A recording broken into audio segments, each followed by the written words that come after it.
Assalamualaikum warahmatullahi wabarakatuh. Saya Evita Fauziana Putri dari kelas 1B Prodi Keperawatan ingin menjelaskan tentang materi kerangka tulisan dan jenis-jenis tulisan pada tugas Bahasa Indonesia dalam pertemuan ke-9 yang telah saya buat. Pertama, saya akan menjelaskan tentang pengertian dan fungsi kerangka karangan. Kerangka karangan merupakan rencana penulisan yang memuat garis-garis besar dari suatu karangan yang akan digarap, dan merupakan rangkaian ide-ide yang disusun secara sistematis, logis, jelas, terstruktur, dan teratur. Fungsi dari kerangka karangan adalah sebagai berikut. Pertama, memperlihatkan pokok bahasa. Kedua, subbahasan. Ketiga, sub-sub bahasan. Dan keempat, memberi kemungkinan perluasan bahasan sehingga memungkinkan penulis menciptakan suasana kreatif sesuai variasi yang diinginkan. Kelima, mencegah pembahasan keluar dari sasaran yang sudah dirumuskan dalam topik, judul, kalimat tesis, dan tujuan karangan. Keenam, mencegah ketidaklengkapan bahasan. Ketujuh, mencegah pengulangan pembahasan. Kedelapan, memudahkan pengendalian variabel. Kesembilan, memperlihatkan kekurangan dan kelebihan materi pembahasan. Selanjutnya, saya akan menjelaskan tentang manfaat kerangka karangan. Pertama, untuk menyusun kerangka secara teratur. Kedua, membantu penulis memastikan gagasan untuk disajikan sudah baik dan harmonis, juga untuk mengetahui maksud penulisan terperinci secara maksimal dan urutannya disusun dalam pola teratur. Ketiga, memudahkan penulis menciptakan klimaks yang berbeda-beda. Langkah penyusunan kerangka karangan. Langkah-langkah tersebut ialah rumusan tema yang jelas. Tema yang dirumuskan haruslah berbentuk tesis atau mengungkapkan maksud. Kedua, mengadakan inventarisasi topik-topik bawahan yang dianggap merupakan perincian dari pengungkapan maksud tadi. Tulis sebanyak-banyaknya topik yang terlintas dalam pikiran. Ketiga, melakukan evaluasi terhadap topik-topik yang telah ditulis dalam langkah kedua. Keempat, untuk menghasilkan kerangka karangan yang terperinci, langkah kedua dan ketiga harus dilakukan berulang-ulang. Kelima, menentukan sebuah pola susunan yang paling cocok untuk mengurutkan semua perincian dari pengungkapan maksud yang telah diperoleh melalui langkah di atas. Pola kerangka karangan. Pola susunan kerangka karangan yang utama ialah pola alamiah dan pola logis. Pertama, pola alamiah. Pola alamiah adalah susunan urutan kerangka karangan sesuai dengan kejadian yang nyata di alam. Pola alamiah terbagi menjadi 3 bagian utama, yaitu urutan berdasarkan waktu atau kronologis, urutan berdasarkan ruang, dan urutan berdasarkan topik. Kedua, pola logis. Tanggapan yang sesuai dengan jalan pikiran manusia untuk menemukan landasan bagi setiap persoalan mampu dituangkan dalam susunan dan urutan logis. Macam-macam urutan logis yang dikenal adalah urutan klimaks dan antiklimaks, urutan klausal atau sebab akibat atau sebaliknya, urutan pemecahan masalah, urutan umum khusus, urutan familiaritas, dan urutan akseptabilitas.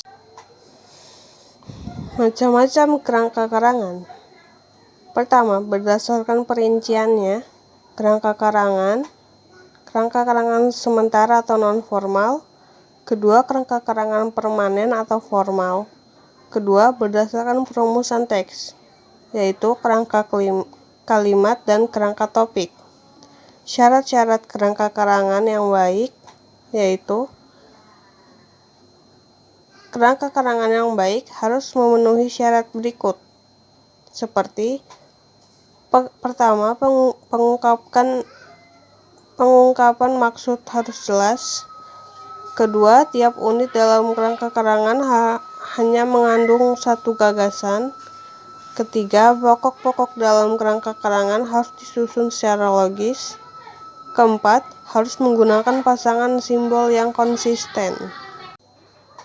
Jenis tulisan berdasarkan bentuk dan isinya.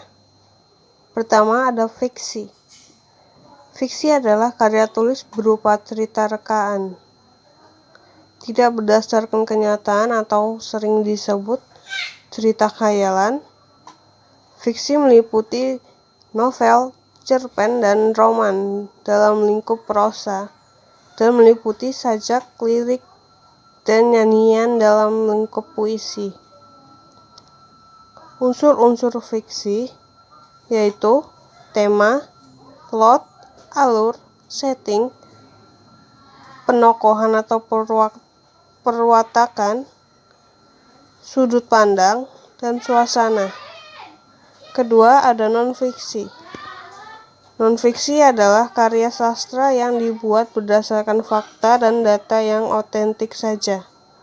Tapi bisa juga data itu dikembangkan menurut imajinasi penulis.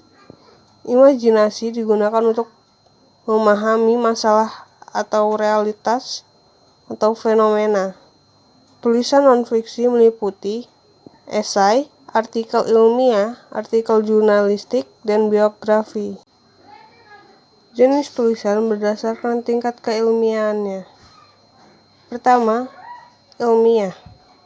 Ilmiah berarti bersifat ilmu atau memenuhi syarat atau kaidah ilmu pengetahuan.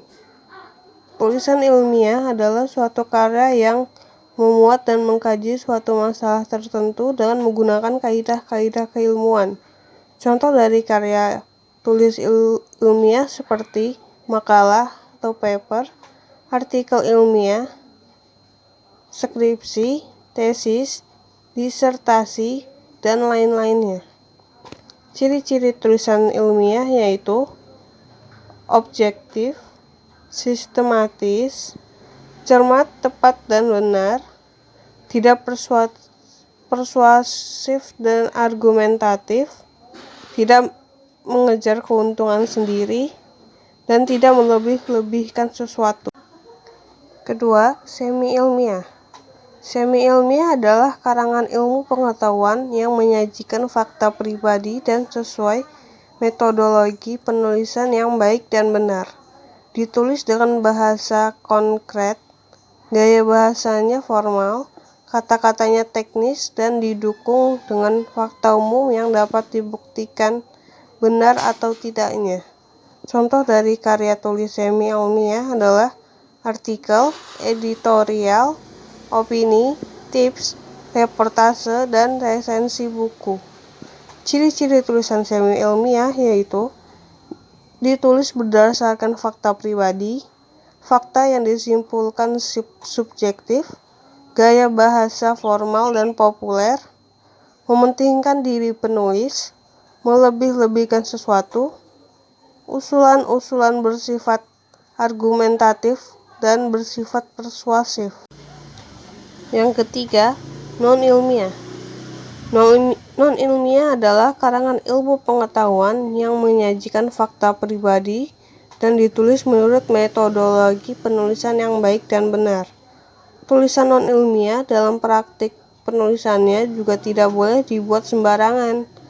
Unsur-unsur seperti penokohan, plot, konflik, klimaks, setting, dan sebagainya harus diperhatikan.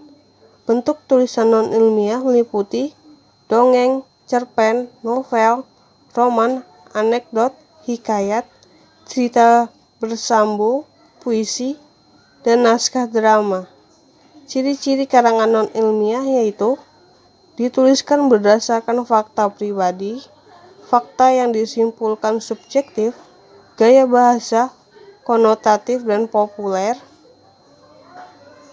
tidak memuat hipotesis, penyajian dibarengi dengan sejarah, dan bersifat imajinatif. Sekian penjelasan dari saya. Kurang lebihnya mohon maaf.